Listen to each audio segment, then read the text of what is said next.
Assalamualaikum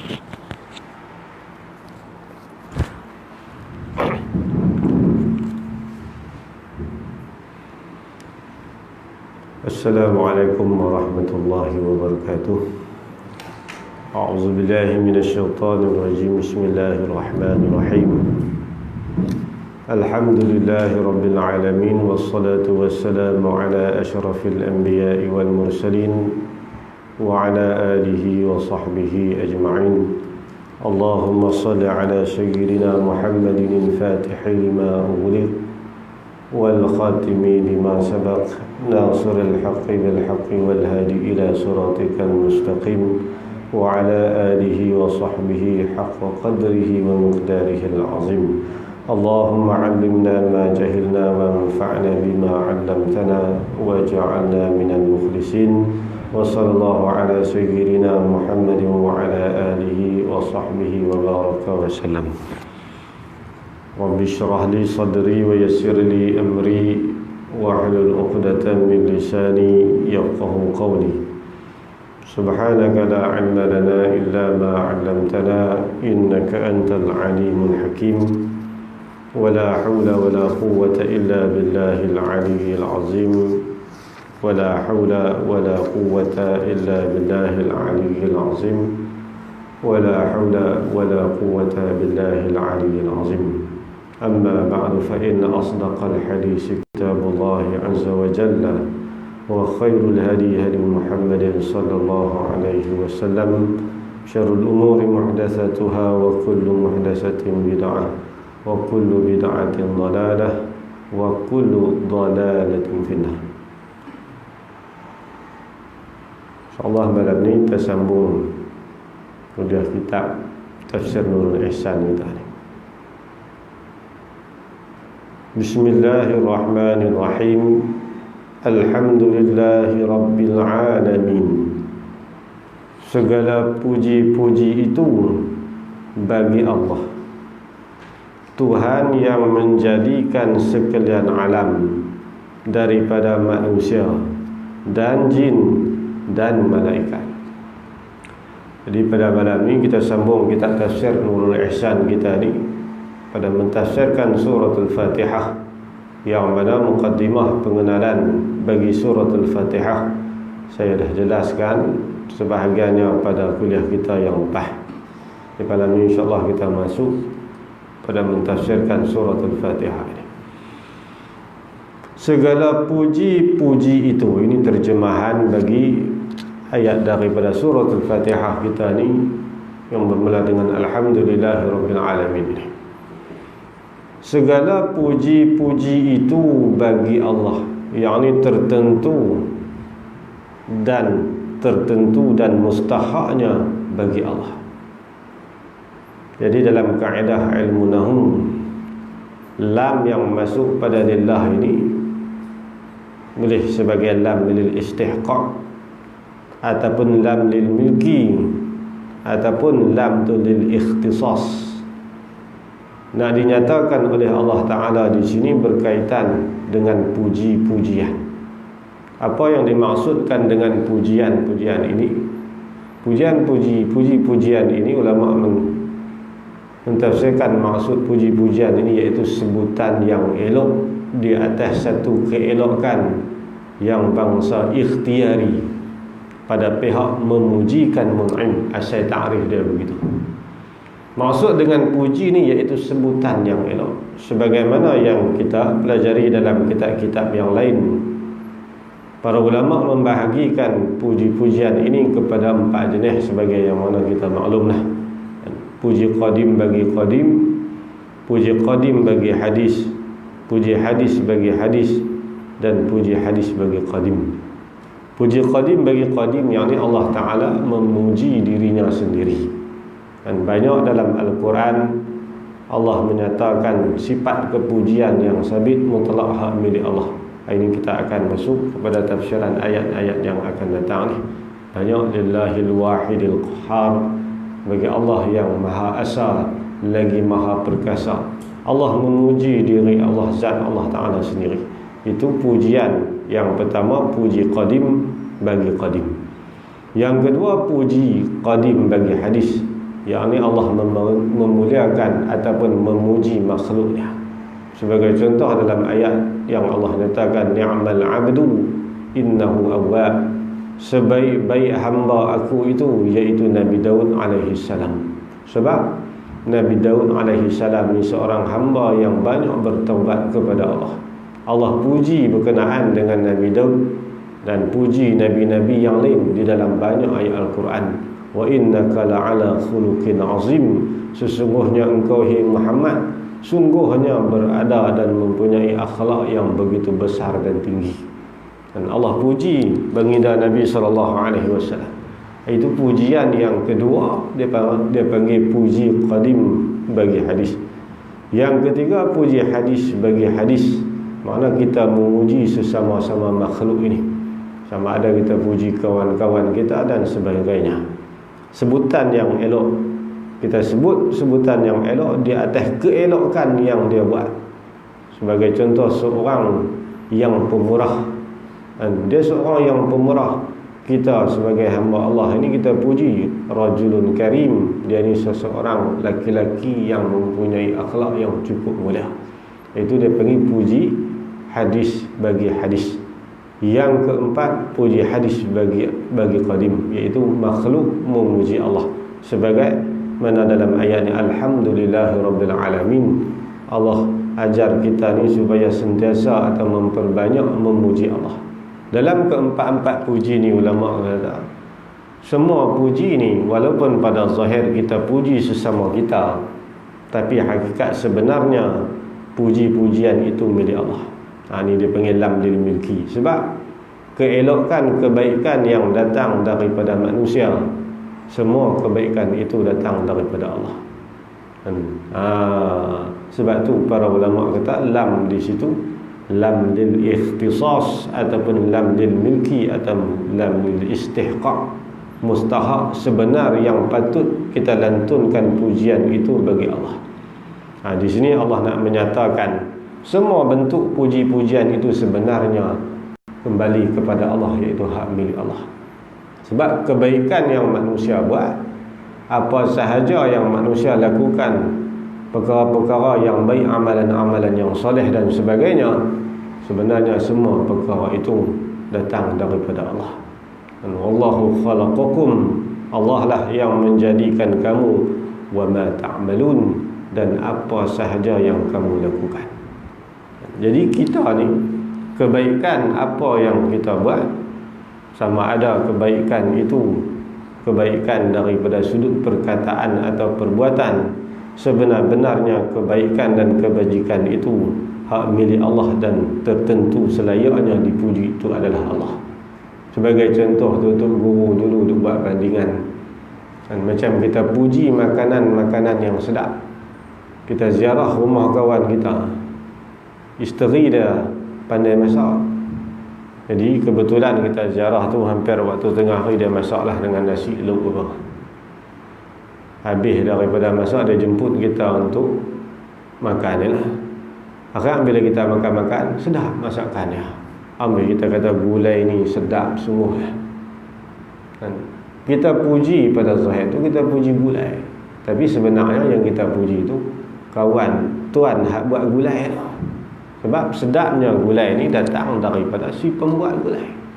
Begitulah keadaan kita sebagai hamba Allah.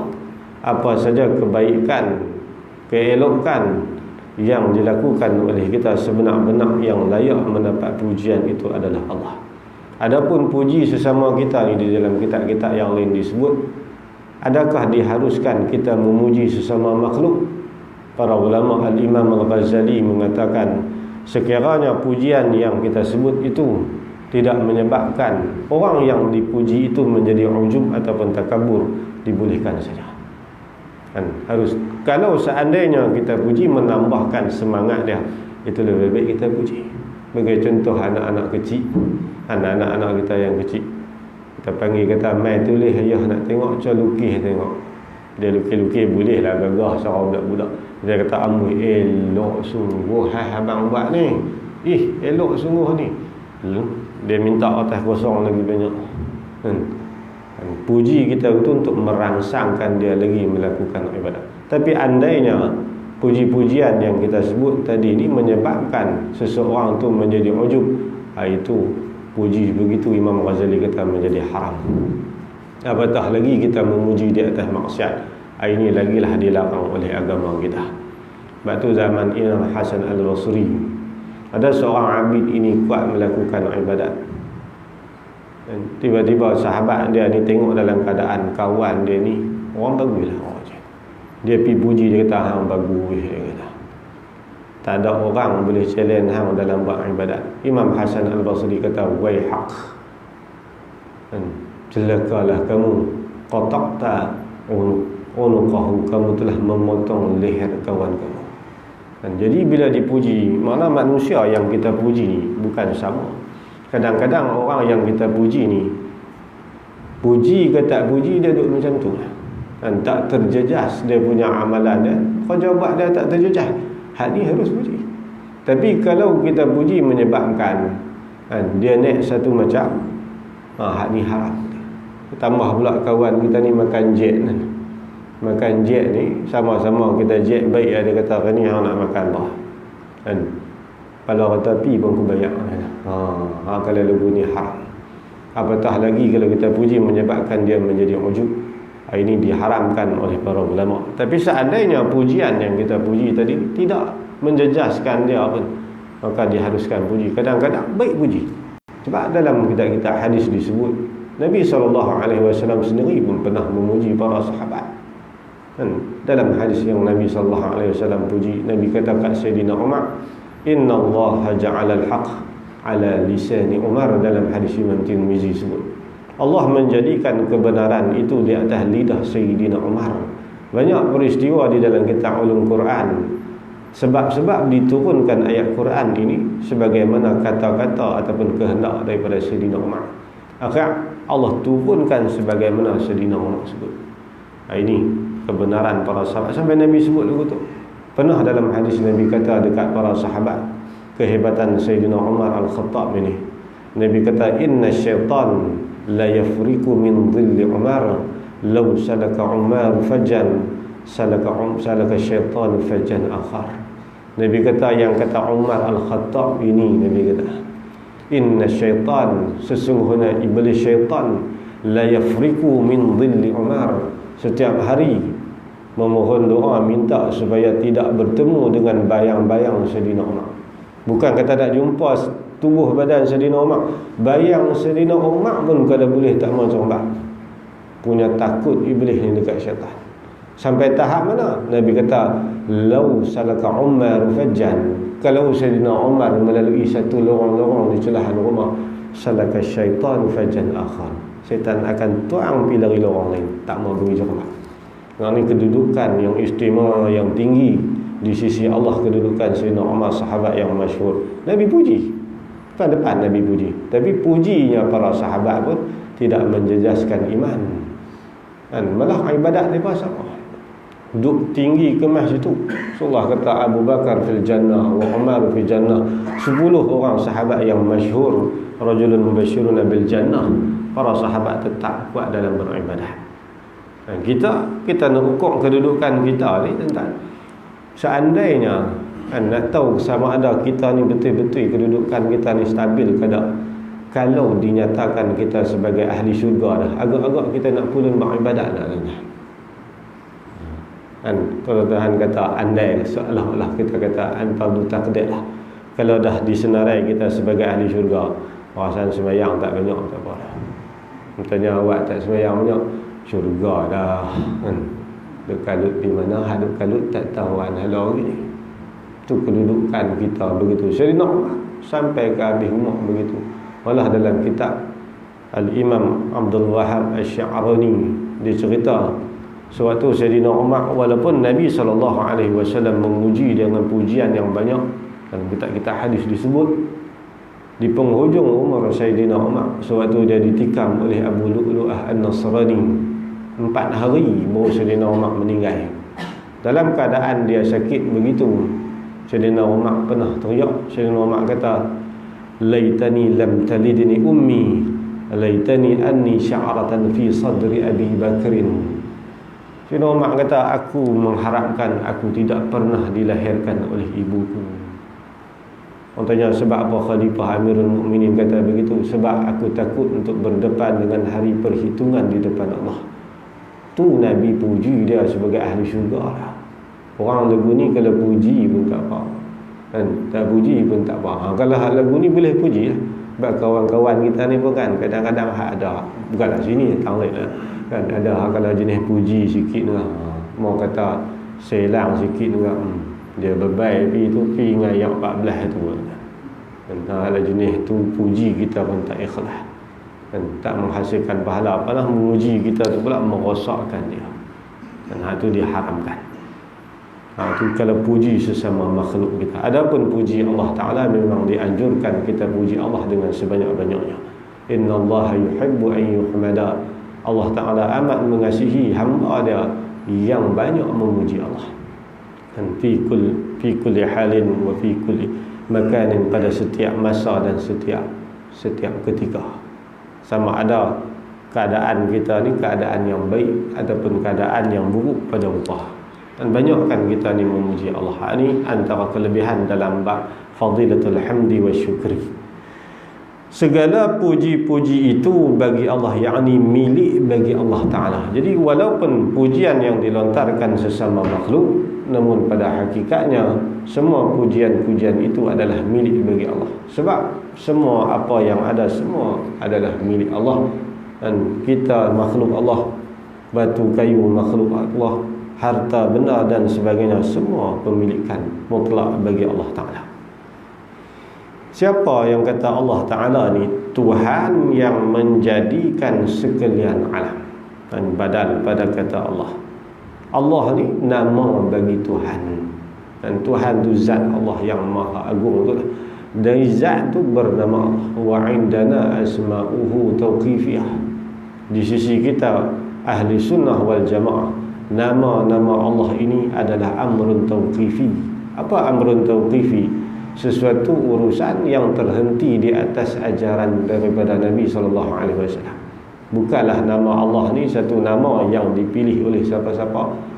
Dan nama-nama Allah 99 nama Allah, nama itu diketahui oleh kita dan para ulama sampai berdasarkan apa yang diajarkan oleh Nabi SAW. Dan bukan nama Allah ni kita kata passion mensyorat ni. Dan bila kita nak buah nama Tuhan, kita nak buah nama apa? Sesuai lah. Nama-nama Allah ni wa indana asma'uhu tauqifiyah. Amrun tauqifi makna urusan yang terhenti di atas ajaran daripada Nabi SAW. Jadi Allah tu Tuhan yang menjadikan sekalian alam. Apa alam?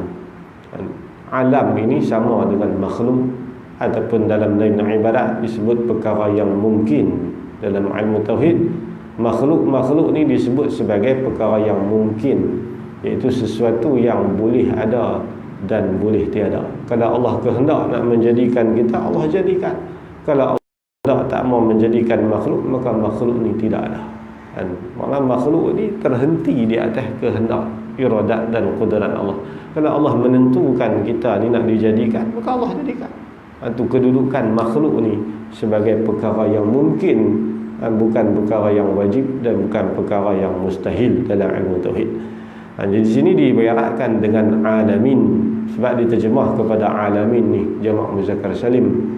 Jamak muzakkar salim dan nasab dengan ya. Asal alamun, dan alamun tapi dia duduk keadaan dia nasab, maka dia jadi mudhaf ilaih, dia kena baca alamin. Dia panggil jamak muzakkar salim. Apa maksud alam? Yang dikehendaki dengan alam ini ulama usul kata iaitu ma siwallah, sesuatu yang selain daripada Allah. Apa sahaja, baik di langit, baik di bumi, walaupun di alam yang lain pun selain daripada Allah dinamakan dengan alam. Alam ni dia akan cerita ke depan ni, dia ambil daripada mustaq perkataan alam. Sebab apa makhluk Allah ni dinamakan sebagai alam? Kita manusia ni dipanggil alam. Manusia dinamakan alam, jin pun panggil alam, malaikat Allah pun alam, syurga Allah pun alam, neraka Allah pun alam, kursi arasy pun alam. Sebab apa? Nama alam. Allah bernamakan makhluk ni dengan alam. Siapakah alam ni? Daripada manusia. Alam ni termasuk dalam senarai kategori alam ni, iaitu dari kalangan manusia, seluruh manusia. Kita semua, setiap orang ni nama alam. Kita alam, kawan kita alam. Seluruh jenis manusia ni nama alam. Allah bernamakan kita ni sebagai alam. Dan jin, ini yang kedua makhluk Allah tersenarai dalam kalangan kategori alam ni, iaitu jin.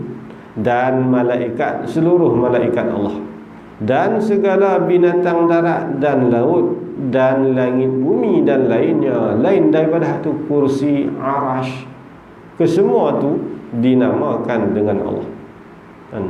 Rabbil alamin, Tuhan yang menjadi. Dalam sebahagian tafsir, Rabb dengan makna Khaliq. Dalam sebahagian tafsiran dan ulama yang lain, Rabb dengan makna Murabbi. Puji-pujian itu milik bagi Allah, Tuhan yang telah menjadikan sekalian alam. Makna manusia ini, daripada asal-usul manusia, daripada Nabi Allah Adam AS, daripada permulaan manusia sehinggalah kesudahan manusia, siapa yang menjadi? Allah lah. Ya Allah nak menyatakan kedudukan Allah Ta'ala yang maha tinggi. Dari kalangan manusia ke semua ni, bukan kita jadi dengan sendiri. Ini akidah orang Islam. Dan kita manusia berasal daripada Nabi Allah Adam AS. Nabi Adam AS pun Allah jadikan. Dan kita manusia generasi yang belakang ni, semua kejadian daripada Allah. Itu Allah pertegaskan di sini, bab manusia ni semua ciptaan kejadian daripada Allah. Dia panggil Khaliq. Rabb dengan makna Khaliq, yang menjadikan. Begitu juga jin dan makhluk-makhluk Allah yang lain. Sebahagian daripada ulama mentafsirkan Rabb dengan makna Murabbi. Bukan sekadar hanya menjadikan, malah menyusun tadbir. Seluruh alam ni mengikut pentadbiran daripada Allah. Dan berjalan malam dan siang, perjalanan matahari dan bulan, kehidupan yang berlangsung atas dunia, semuanya mengikut susun tadbir daripada Allah, pentadbiran daripada Allah. Tak ada siapa yang masuk campur untuk tolong bantu Allah dalam mentadbirkan alam ni. Ya Allah nak cerita kedudukan Allah, punya hebat, punya sempurna kudrat iradat Allah. Pengurusan alam yang kita lalui hidup hari ini, semua mengikut penyusunan tadbir daripada Allah, dan iradat dan kudrat Allah. Ni alam-alam ni. Sebab apa dinamakan dengan alam ni? Ni tapi musannaf kita nak nyatakan sebabnya. Maka tiap-tiap satu itu, tiap-tiap satu daripada manusia, jin sehinggalah langit bumi seluruhnya tu, nama alam tu erti alamat. Alam ini dimustaq dalam bahasa ilmu nahwu ni, dia panggil mustaq daripada alamah. Apa makna alamah? Alamah ni dengan bahasa Melayu kita kata tanda, alamat. Dan orang Melayu pun jadi bahasa Melayu dah. Alamah bahasa Arab, bahasa Melayu kita kata alamat. Bukan alamat duduk kampung mana tu. Mana alamat ni tanda. Tanda apa? Tanda atas Tuhan yang menjadikan alam. Ni alamat Tuhan tinggal dekat kita, tanda menunjuk tanda ni tentang kewujudan dan kebesaran Allah. Allah tidak melahirkan sah dan tak menyatakan, tapi Allah tinggal bagi kita selaku manusia yang Allah anugerahkan akal ini. Allah tinggal alamat bagi kita ni fikir tentang kebesaran kewujudan Allah. Ni tu yang Tuhan buat alam ni. Sebab tu makhluk-makhluk ni dinamakan alam. Ini tanda-tanda kebesaran, tanda-tanda kewujudan Allah. Kan tahu kata wujudnya Allah Ta'ala, tengok tanda alam ni. Sebab dalam kaedah ilmu usuluddin, tiap-tiap suatu yang ada ini pasti ada yang mengadakan dia. Dan tak ada satu benda yang ada atas alam ni ada dengan sendiri. Sebab tu ajaran Islam kita dan syariat kita, tak ada benda yang semula jadi. Alam ni dia tidak ada alam semula jadi. Semua alam ni tanda kata kena jadi. Kan? Tapi nak sudut abang kata dari sudut sains benda ni bukan orang buat, tak apalah. Tapi kita takut membawa kepada akidah perkara-perkara ataupun benda-benda yang ada dia memang dia sendiri-sendiri jadi sendiri. Takut dia membawa kepada akidah begitu yang nak jadi rosak kan. Sebab tu ulama tegas seluruh makhluk Allah ni benda kena jadi. Kita manusia kena jadi. Apa Allah jadikan kita ni? Minal adam ilal wujud. Ni kebesaran Allah buat daripada tak ada kepada ada. Ikhraj, mengeluarkan daripada adam kepada ada. Bi ghairi maddatin, tanpa ada sebarang alat perkakah ataupun bahan. Ini kehebatan ciptaan Allah. Allah buat kita manusia ni tanpa sebarang alat. Dan kita kalau nak cipta satu-satu benda dan kena ada alat. Dan orang buat kereta pun kena ada alat. Ada tayar, ada besi, ada apa ke semua. Cipta-cipta benda tu ada hak tu orang tak panggil menjadikan. Dan dia tak nama khalaqa. Ni kebesaran Allah, sempurnanya sifat Allah, kudrat Allah ni mengeluarkan makhluk ni daripada tak ada kepada ada. Sebab tu manusia ni, dan kita selaku hamba Allah, lebih-lebih lagi kita orang Islam ni, di antara dalam bab kitab-kitab ulama susun ada satu bab dia panggil bab tafakkur.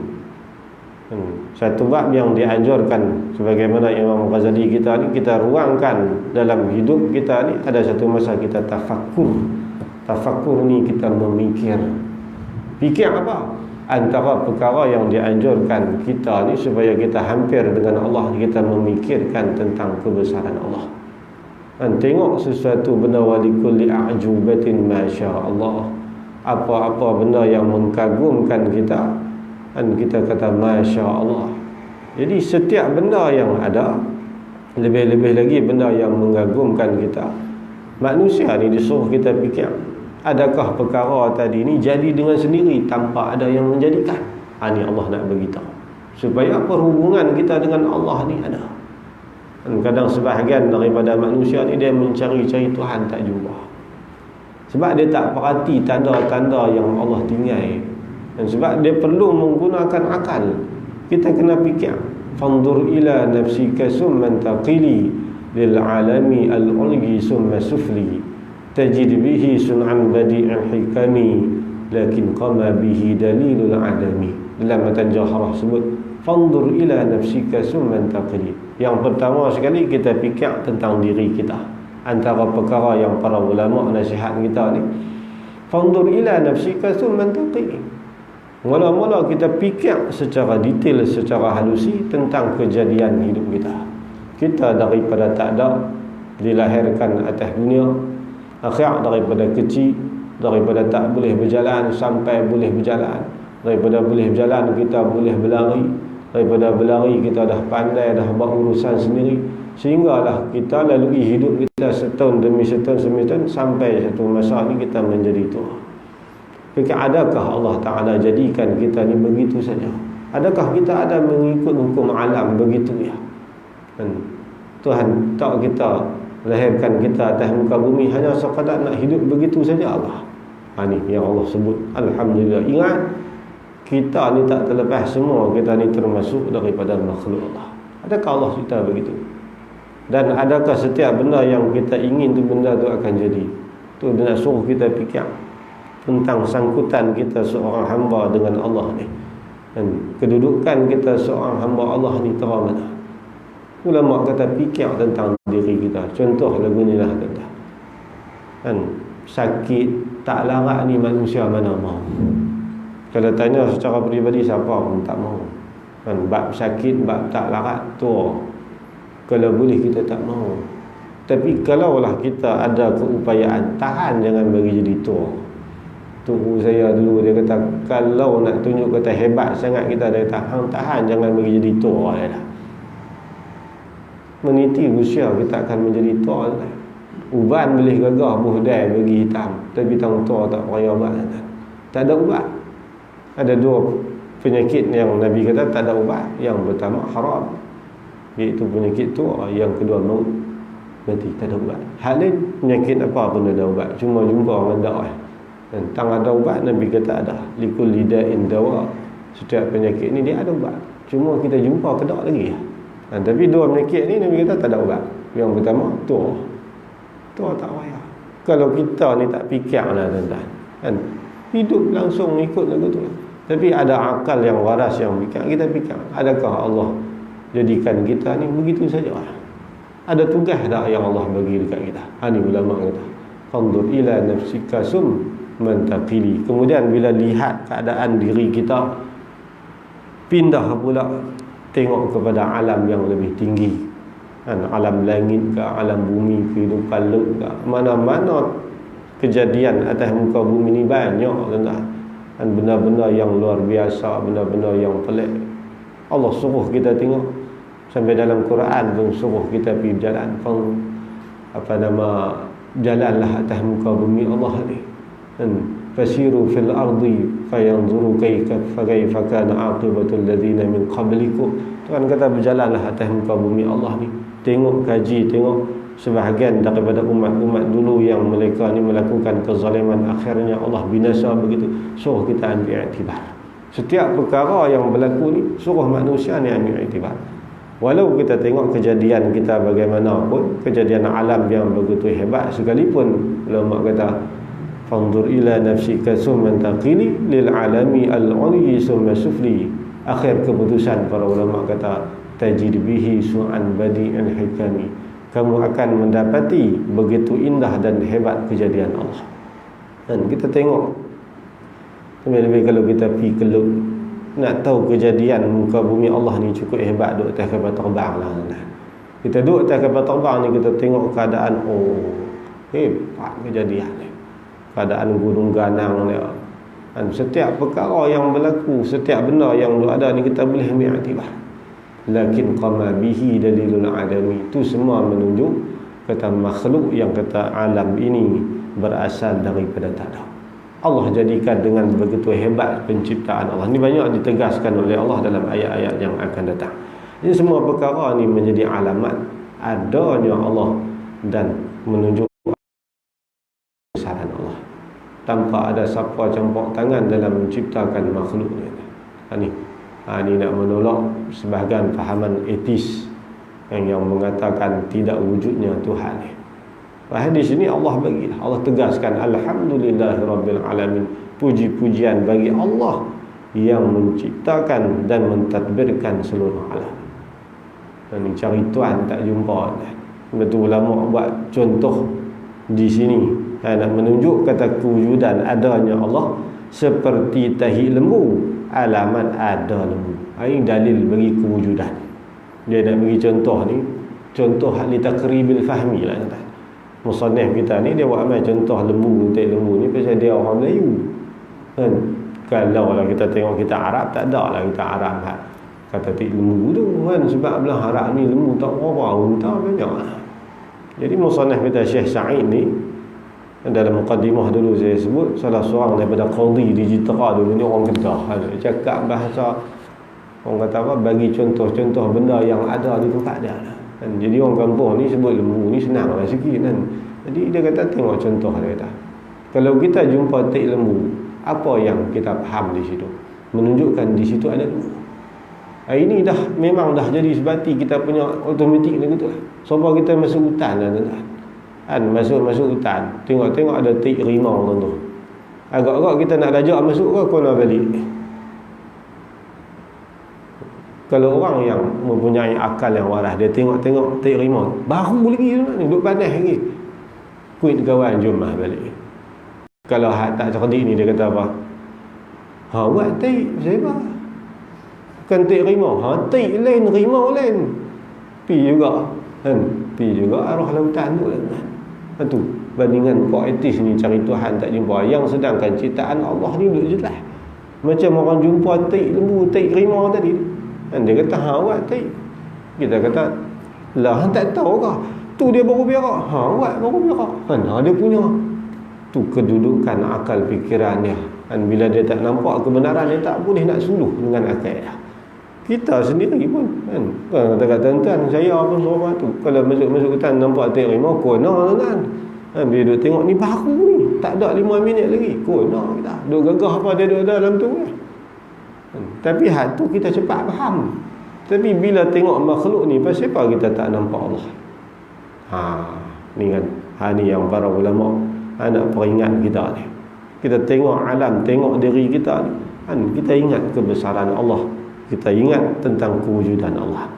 Maka Allah itu nama bagi Tuhan yang disembah dengan sebenarnya. Allah ni nama bagi Tuhan yang disembah dengan sebenar-benar, sebab hanya Allah Ta'ala lah yang memiliki dan mempunyai sifat ketuhanan. Selain daripada itu tidak ada siapa pun yang memiliki sifat ketuhanan. Dan menyandarkan sesuatu tidak kena pada tempatnya. Kadang-kadang mempertuhankan sesama makhluk, kadang-kadang mempertuhankan dengan makhluk-makhluk yang lain. Sebab tu Sayyidina Rib'in, seorang sahabat yang masyhur, apabila Nabi SAW perintahkan para sahabat ni pi dalam bentuk kumpulan, dan pi untuk berjalan ke negeri-negeri yang lain untuk menyebarkan Islam.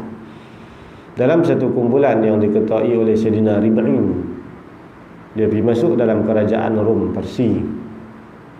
Dia tengok dalam negeri itu para rakyat jelata dan menyembah raja mereka. Tu cari Tuhan tak kena. Tak sebenar Tuhan kita buat Tuhan. Akhirnya bila para sahabat Nabi ni masuk pergi dakwah tentang Islam, raja dia tanya, apa tujuan sebenar dalam mesej dakwah kamu kepada kami ni suruh masuk Islam? Sebenarnya Islam ni nak apa? Sayyidina Rib'in kata, linukhrijul ibad min ibadatil ibad ila ibadati rabbil ibad. Tujuan kami berdakwah kepada kamu tentang Islam ini, linukhrijul ibad, supaya mengeluarkan hamba Allah itu min ibadatil ibad, daripada menyembah sesama hamba, ila ibadati rabbil ibad, kepada menyembah Tuhan bagi segala hamba. Kami Islam ni mesej, makna benda yang besar kami nak bawa. Kita nak menyembah Tuhan yang sebenar. Yang duk sembah ni bukan dia Tuhan. Itu sebab tu Allah perjelaskan masalah ni. Banyak kisah di antara raja-raja yang mengaku sebagai Tuhan mengurus. Fir'aun sendiri, sampai Fir'aun kata, inni rabbukumul a'la, aku Tuhan kamu yang maha tinggi. Ajak Nabi Musa ni perang. Abang kat Tuhan hang kata Allah tu, ajak abang kata aku ajak perang. Punya angkuhnya manusia bila rupa diri mengatakan kedudukan dia ni sudah menjadi Tuhan. Dan kita ada ingat kot orang Arab yang jadi ibu tu, tuan-tuan, orang Melayu pun jadi. Tidak tak timbul lah ayah pin tu, ayah pin pas di mana lah. Mati lah tuan, Tuhan apa passion mati ni. Dulu ada seorang nama apa, Harun kan, dia panggil Tuhan Harun. Pas pada kena tangkap dengan jabat agama, stroke naik kerusi. Dia kata tu dia hak mengaku Tuhan bersteruk lah. Kalau Tuhan sama dengan makhluk, mana kehebatan dan kesempurnaan Allah? Ini manusia, dia tak menggunakan akal fikiran dia, jalan yang sebenar. Akal dia menjadikan sesama makhluk ini sebagai Tuhan. Sebenarnya yang disembah itu adalah Allah. Di zaman Arab dulu lagi tak. Numurus Allah anugerah kepada dia kerajaan yang besar. Para ulama sebut ada 5 pemerintah dunia yang menguasai dunia. 2-nya bukan Islam, 3 Islam. Dan 3 Islam. Antara yang bukan Islam memerintah, yang pertama Numruz, zaman Nabi Allah Ibrahim alaihi salam. Yang kedua khilaf ulama, sebagian ulama mengatakan Bukhtu Nasar, tetapi sebagian ulama lain mengatakan yang memerintah dunia iaitu Dajjal, Masihud Dajjal. Dia memerintah dunia, Nabi kata arba'ina yawman, hanya 40 hari saja. Dan ini di akhir-akhir zaman, 10 alamat kiamat yang besar Nabi sebut. Salah satu dia kemunculan Dajjal. Para sahabat kata, Dajjal ni lagu mana ya Rasulullah? Dia duduk atas muka bumi ni 40 hari. 40 hari sahaja dia merintah. Yaumun kasanatin, hari yang pertama dia merintah, Nabi kata serupa dengan setahun. Sebab kehebatan Allah bagi kat dia ni, dia boleh tahan matahari tak turun. Ni hebat. Yang kata Dajjal ini, Allah bagi dekat dia fitnah yang cukup besar pada manusia. Masa tu dia boleh tahan matahari setahun matahari tak turun. Nabi kata yaumun kasanatin, hari pertama dia merintah 1 tahun sama masa dengan kita hari ni. Dia tahan matahari setahun tak turun. Dia kata matahari yang jangan turun. Wa yaumun Kasyahrin, hari yang kedua dia merintah, sama masa jarak dia ni 1 bulan. Wa yaumun ka jum'atin, hari yang ketiga dia merintah, seminggu dia tahan matahari. Wa sa'iru ayyami ka ayyamikum, kemudian baki daripada hari sama macam hari kita. Mana 3 hari permulaan Dajjal. Hari yang pertama sama tempoh dengan setahun, dia tahan matahari tak turun. Hari kedua 1 bulan, hari ketiga 1 kali Jumaat, iaitu seminggu. Pada masa itu manusia dalam keadaan fitnah yang cukup besar. Akak sebahagian daripada manusia yang kufur ini mengaku Dajjal sebagai Tuhan. Ini fitnah lagi besar, tuan-tuan. Dan fitnah cukup besar. Turun Dajjal ini fitnah yang cukup besar. Dalam hadis Nabi kata, dia belah seorang lelaki, kerat pecah dua ni, dia tok belah sana satu, dia tok belah sini satu, dia lalu ke tengah. Bila dia lalu ke tengah, dia panggil gamit dua belah tubuh ni bercantum. Dia kata, "Qum," bangkit hidup balik. Akhir bercantum tubuh badan dia hidup balik. Dia boleh tanya manusia, "Alastu bi rabbikum?" Adakah aku ini Tuhan kamu ke tak? Allah, tuan-tuan, fitnah cukup besar zaman tu. Ini Tuhan nak pertegas, Tuhan yang sebenar layak disembah hanya Allah Ta'ala. Ini kita akan masuk dalam tafsir-tafsir yang akan datang. Ar-Rahmanir Rahim, Tuhan yang amat murah di dalam dunia ini. Ini terjemahan bagi Ar-Rahman. Ini sebagaimana dalam Bismillah dulu. Di antara sifat-sifat Allah yang Allah nyatakan di sini, Allah bersifat dengan Rahman. Apa Rahman? Amat murah. Dalam bahasa Melayu kita ni pemurah sungguh. Zu al-mun'imu bijalailin ni'am, yang memberi nikmat dengan nikmat yang besar-besar, iaitu kepemurahan Allah ni. Allah bukan setakat menjadikan kita sebagai manusia dan menjadikan alam, malah seluruh nikmat ni Allah persediakan bagi kita. Dan Allah punya pemurah. Para ulama kata maksud pemurah Allah ni, Allah berikan kepada kita walaupun tanpa permintaan daripada makhluk. Macam kita sendiri, kita tak pernah meminta supaya kita dilahirkan atas dunia, tapi pemurahnya Allah, Allah jadikan kita dan Allah persiapkan segala nikmat dan keperluan kita. Ini pemurahnya Allah. Dia tak pilih sama ada hamba itu melakukan ibadat ataupun melakukan maksiat. Sebab apa? Sebab Allah bersifat dengan Rahman. Sebab itu kita tengok manusia hari ini, walaupun derhaka maksiat dekat Allah, dia boleh makan minum sorang kan? Bukan min ramai orang yang tak sembah Allah, malah banyak bilangan manusia-manusia yang kufur, kakak tak masuk Islam, tapi Allah dah bagi nikmat sebab tu kan? Kadang-kadang lebih daripada kita, lebih daripada kita. Tengok keadaan mereka lebih lagi. Sebab tu Sayyidina Umar, sebab tu Nabi tidur di tengah hari dalam sejarah sebut, apabila Nabi SAW tidur di atas satu tikar daripada pelepah tamak, berpeluh badan, Umar masuk pi, Rasulullah mangkit lekat berak belakang. Sayyidina Umar teriak. Nabi tanya, "Limadha yubkika ya Umar?" Kamu teriak pasal apa wahai Umar? Sayyidina Umar kata, "Engkau seorang Rasul Allah, kekasih Allah, makhluk Allah yang paling mulia sekali, tapi dalam keadaan begini, tidur dalam keadaan susah panas, tidur pula atas tikar yang dibuat daripada daun kurma." Daun kurma ni bukan melulu tikar mengkuang, tuan-tuan, keras kan? Bila tidur tak pakai baju, berat belakang. Lepas orang dulu dia tidur atas tikar mengkuang kan, mangkit-mangkit lekat betar belakang. Bukan dia selesa, bukan dia empuk. Sedangkan raja-raja Rom, puak-puak ni atas tilam yang terbaik, makan yang sedap-sedap, hidup dalam keadaan selesa. Nabi kata, puak tu ujzat lahum tayyibatuhum fid dunya. Puak tu hang jangan duk teriaklah wahai Umar. Puak-puak ni Allah Ta'ala bagi siap-siap dah atas dunia, tapi di akhirat mereka tak akan dapat apa. Kita orang Islam ni Allah sedia nikmat yang lebih besar nanti di akhirat.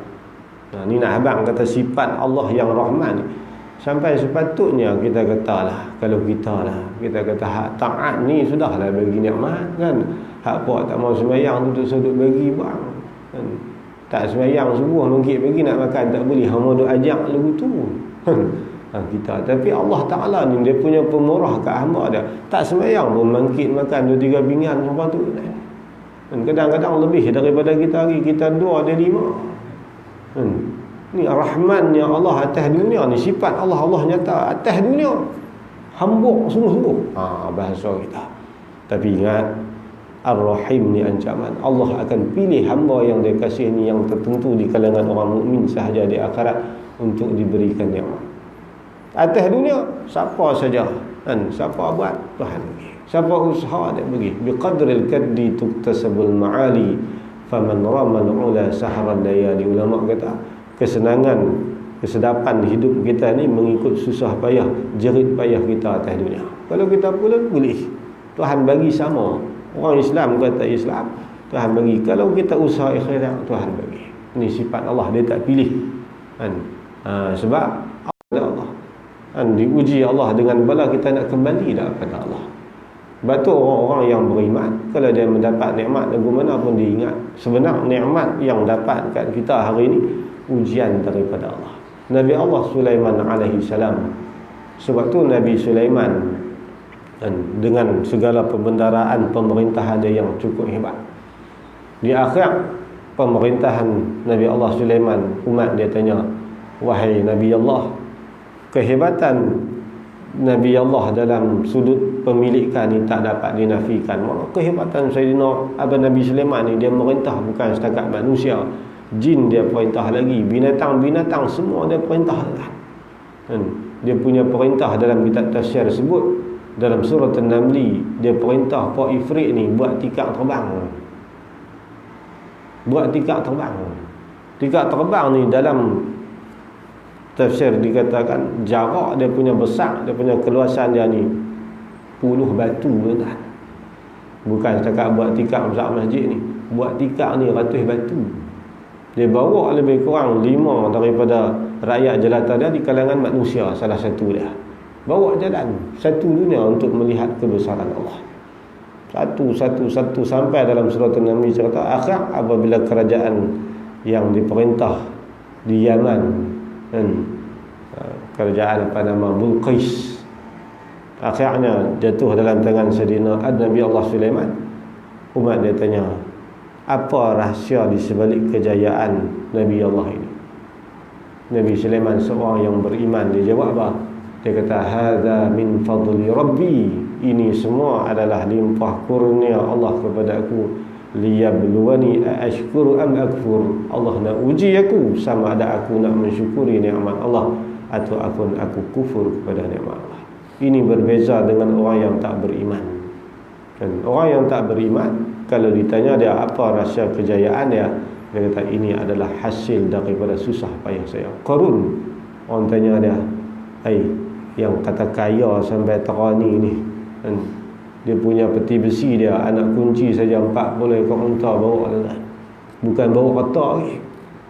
40 ekor unta boleh bawa dekat seluri sekor. 40 ekor bawa anak kunci je. Peti besi dia tu anak kunci, 40 ekor unta, ulama sebut. Orang tanya dia, daripada mana hasil kejayaan tuan? Dia kata, saya ni daripada kepandaian saya. Kalau aku tak buat kerja teruk, ada anak gaya lah. Nampak tak gaya, sampai tak pulun lah. Jawapannya, itu makhluk Allah yang Allah buat bandingan dalam Quran. Sebab Al-Quran, cara aturan Al-Quran, Allah cerita orang yang baik, Allah cerita juga orang yang jahat, sebagai kita ambil iktibar. Ini Allah berjelas di sini. Ini hambur, Allah hamburkan nikmat yang begitu banyak. Sebab sifat Allah yang rahmat, Allah bagi sungguh, bagi. Hang beriman ke tak beriman ke, maksiat ke ibadat ke, Allah bagi sungguh kepada kita. Dan sebab sifat Allah yang rahman, Allah nyatakan nikmat yang Allah bagi. Cuma daripada sudut orang yang beriman, dia akan nilai nikmat yang Allah bagi dekat dia ni, tengok mana. Sebab tu kita nak tahu kedudukan seseorang ni hampir dengan Allah. Bila kita tanya rahsia kejayaan dia nak sandang dekat Allah dulu tak? Tanya apa rahsia tuan ni, kejayaan yang besar ni? Alhamdulillah, Allah bagi rezeki. Tak ada ke tip-tip rahsia apa? Adalah sikit-sikit. Itu orang beriman. Tapi kalau orang tak beriman, bila tanya apa rahsia kejayaan tuan, ini adalah jerit-jerit susah payah saya. 3 tahun saya fikir tak lena malam. Ingat senang nak boleh jadi lagu ni. Tak sandang ke Allah langsung. Ini kedudukan manusia. Sedangkan nikmat yang kita kecap ini, hasil daripada pemberian Allah. Kita hanya usaha ikhtiar saja, ni Allah penjelaskan di sini. Lagi yang amat mengasihani bagi hamba-Nya yang mukminin di dalam akhirat. Dan ini sifat Ar-Rahim. Allah kasih kepada hamba-Nya yang mukmin sahaja. Bila? Iaitu di akhirat. Atas dunia Allah bagi semua, tapi nikmat-nikmat yang Allah sediakan nanti di akhirat hanya di kalangan orang yang mukmin saja. Sebab itu dalam hadis Al-Imam Bukhari ada cerita seorang laki-laki yang bernama Juwainah. Juwainah ini Nabi kata laki-laki yang terakhir masuk dalam syurga. Kira habis dah, orang lain bakal masuk syurga, habis tinggal dia lah. Nama kata 1000 tahun menderita di dalam neraka. Akhir dia berdoa dengan Allah dengan sebab ada sikit iman dalam hati dia. Atas dunia dulu dia minta supaya Allah keluarkan dia ni daripada neraka. Dia kata, ya Allah, andainya aku ni bolehlah bagi ruang satu ruang, minta supaya saya ni selamat daripada neraka. Tak masuk syurga tak apa dah. Pasal duduk dalam azab ni teruk kan. Kita kata kita ni kalau tak kuat pun jangan sakit kan. Kalau sakit teruk lagi pada tak kuat. Baik tak sakit tak apa, walaupun tak apa lah. Kalau sakit teruk lagi tu kan. Tapi Juwainah ni dia kata, minta ya Allah, kalau boleh keluarkanlah saya daripada neraka ni. Tak masuk syurga pun tak apa. Akhirnya Allah perkenan permintaannya. Tuhan panggil malaikat, kata awak keluar laki-laki yang terakhir daripada neraka. Dia yang paling terakhir sekali ahli neraka yang masuk dalam syurga. Nabi sebut. Akhirnya bila dia keluar daripada syurga, dia keluar daripada neraka, tiba-tiba dia terpandang satu tempat taman yang cukup elok. Di taman tu ada pokok yang cukup besar. Dalam syarah bagi hadis kata, dia punya besar pokok tu, jarak dia punya besar 500 tahun perjalanan bayang teduh dia. Dengan nikmat yang begitu banyak di taman tadi ni, dia duk tengok sifat manusia ni, dia teringin. Dia kata, ya Allah, boleh tak kalau pergi duk tumpang ambil sikit tu? Saya tak minta dah permintaan yang lain selepas daripada ni. Boleh tak ni benar tadi ni dia minta nak keluar neraka kan. Bila keluar daripada neraka, dia nampak nikmat tu begitu besar, tak ada bandingan dunia ni. Dia tengok Allah kan, macam orang lepas pantang lama, dia tak boleh makan banyak. Dia kata, ish, kalau makan ni, dia kata lalah pada dia sihat tu, ish, boleh makan kot semua dah kan. Teringin macam kita contoh lama dah duk taram nak makan riak kan. Bila lega daripada penyakit, ish, boleh kot makan mulut dua abang niat ubat kan. Niat ubat pada teringin. Sifat manusia begitulah. Dia minta dekat Allah, dia kata saya tak minta dah lepas pada ni, minta bagi boleh piduk tang tu. Akhir Allah kata bagi izin dekat dia wahai malaikat. Akhir dia boleh pergi duduk. Bila dia duduk dalam nikmat di situ, tiba-tiba dia terpandang satu lagi kebun yang jauh lebih hebat daripada kebun dia. Dia tengok situ, rasa tawak selalu. Jenis manusia kita lagu tu kan. Masa duduk jalan kaki ni boleh naik motor tak apa dah, tak teruk. Bila naik motor, tengok motor orang tu laju lagi, dia kata boleh besar sikit dah tu kan. Lebih kurang kawan tu. Naik motor, kena hujan pula. Dia kata kalau ada kereta ni boleh lah sikit. Boleh lah, buruk-buruk abang-abang teduh hujan panas. Bila pakai kereta, tengok kereta orang lain elok, dia kata boleh tahu dia tu pun jadi ya. Tu kita apa kita kan. Jadi Juwainah ni pun lagu tu, tengok ya Allah, lagi hebat nikmat yang kamu sediakan di situ. Maka dia minta dekat Allah, dia kata ya Allah, lah sungguh hak ni, hak tadi lah tak apa nak lah sungguh kan. Hak ni lah lagi ni memang pas ni tak minta dah ya Allah. Tak minta dah, dia kata takat ni pun tak apa dah. Allah tahu kan, tapi Allah dah sedia dia begitu. Akhir Tuhan bagi izin dekat dia boleh pergi nombor doa. Bila pergi nombor doa, dia duduk dalam nikmat begitu, tiba-tiba Allah bagi dia nampak satu lagi kebun depan dia, sakan pada ada. Dia duduk tengok, tadi silap lah tidur abang lah kan. Tapi Allah Maha Pemurah, minta pergi dia kata. Gagah tebal muka minta lah kalau bahasa itu. Akhir dia doa dekat Allah. Dia kata ya Allah yang terakhir sungguhlah, lepas pada ni saya tak akan minta lah sama sekali nikmat yang lain. Boleh hidup tang tu sudahlah. Satulah lah dia. Tuhan kata jangan duk minta dah. Tak apa dah lah. Akhir dia pergi duduk. Bila pergi duduk, rupa-rupanya taman yang dia duduk tak akhir tu berhampiran dengan syurga. Beralih tengok nampak syurga Allah. Nak masuk tak boleh sebab dia kata hak tulah lah. Itu bukanlah syurga ni. Lepas dia duduk tengok Allah. Tengok dengar pula suara anak bidadari. Tak lepas tuan-tuan. Anak bidadari ni ulama hadis kata ada 33 tanda. Nabi kata cukup kalau dia ludah dalam laut, semua yang laut jadi minyak tak tuan-tuan. Nabi kata kalau anak bidadari ni suara betih mai atas dunia, apa tak tinggal tikak sembahyang. Ini hadis. Jadi bila tengok anak bidadari ni, bahasa utara kata tak tahan daulat lah. Ya Allah, takkan tak boleh sekali lagi ikut. Dia pun mula akak dia minta dekat Allah, Allah kata bagi dia masuk. Bila dia masuk, malaikat Allah sambut dia. Lalu malaikat tawak dekat dia. Malaikat kata, wahai Juwailah, cuba kamu bayangkan nikmat yang terbesar yang pernah kamu lihat dan kamu tahu atas dunia dulu. Dia pun pejam mata bayang dalam kepala. Bila dia buka biji mata, malaikat tanya, nampak tak? Allah sediakan nikmat syurga yang paling lekeh 10 kali ganda lebih daripada tu. Tu sekekeh-lekeh ahli syurga mendapat nikmat yang mana nilai nikmat itu 10 kali ganda daripada nikmat yang terbaik atas dunia. Tapi bagi siapa yang Allah sedia ni, Allah dah bagi tahu siap-siap nikmat-nikmat yang begitu aku sediakan khusus bagi hamba-Ku yang nilai dengan iman, tuan. Iman yang kita bawa tinggi, tuan, nilai iman ni. Dan nilai iman, sebab dalam hadis ada disebut, dalam kitab Imam Qurtubi pun ada diceritakan nilai iman manusia ni cukup tinggi. Dan cukup tinggi. Hingga dalam hadis ada dicerita kisah berkaitan dengan iman ini. Ada dalam hadis Abu Hurairah. Terakhir ni saya nak cerita kehebatan iman.